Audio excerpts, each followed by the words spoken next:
So this one night, the lights went off like that, and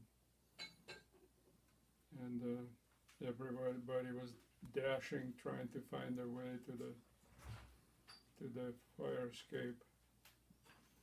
And Mother was trying to collect the children.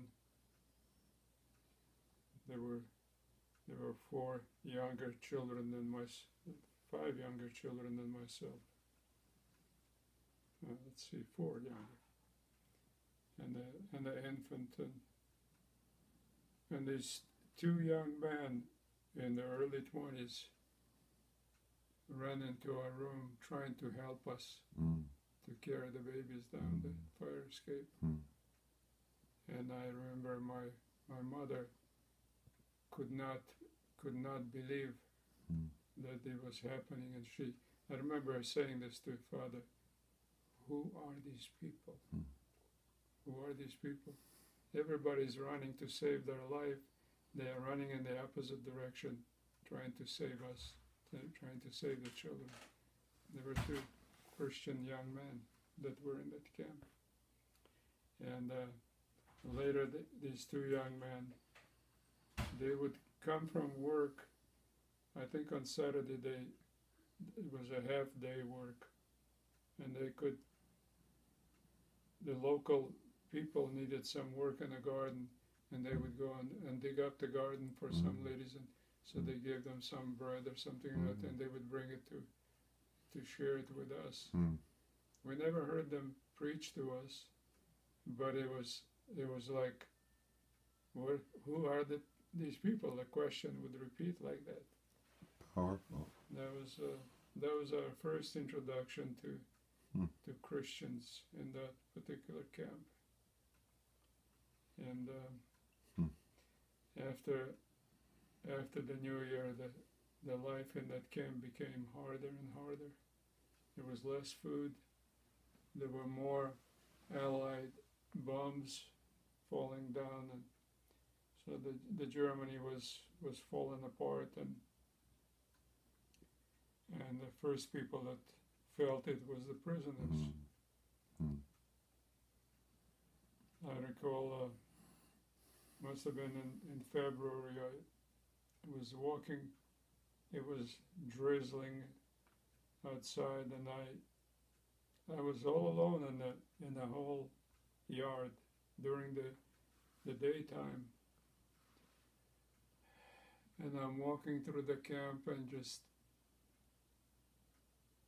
thinking about remembering how my mother used to bake all kinds of baking that favored Belarusian baking, and all I could do was think about it.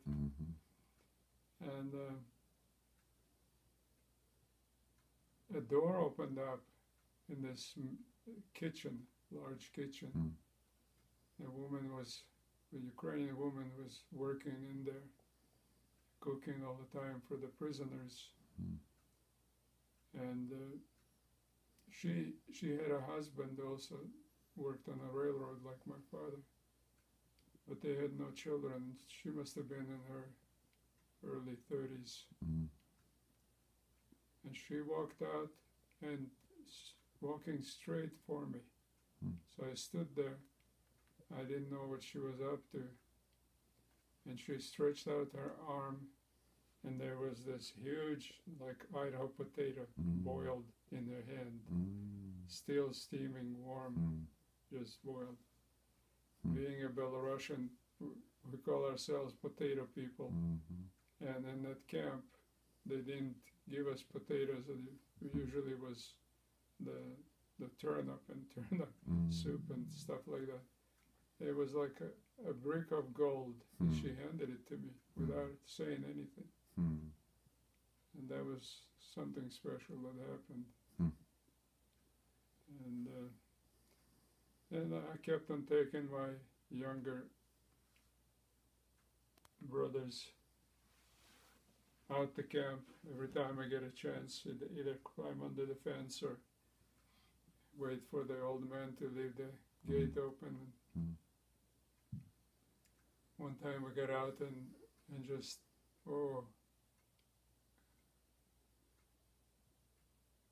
walked a couple blocks away from the camp, Mm.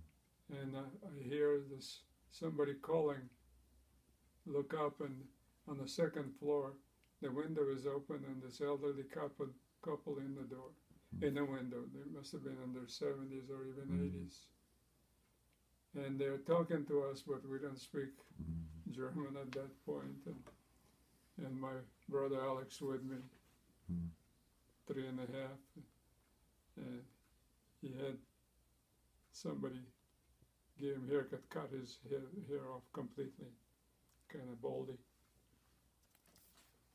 So the man was holding a big apple like that in his hands, and he's trying to tell us to catch the apple. But I was 9 years old. I just turned 10 years old, and the other kids were younger, and this is on the second floor.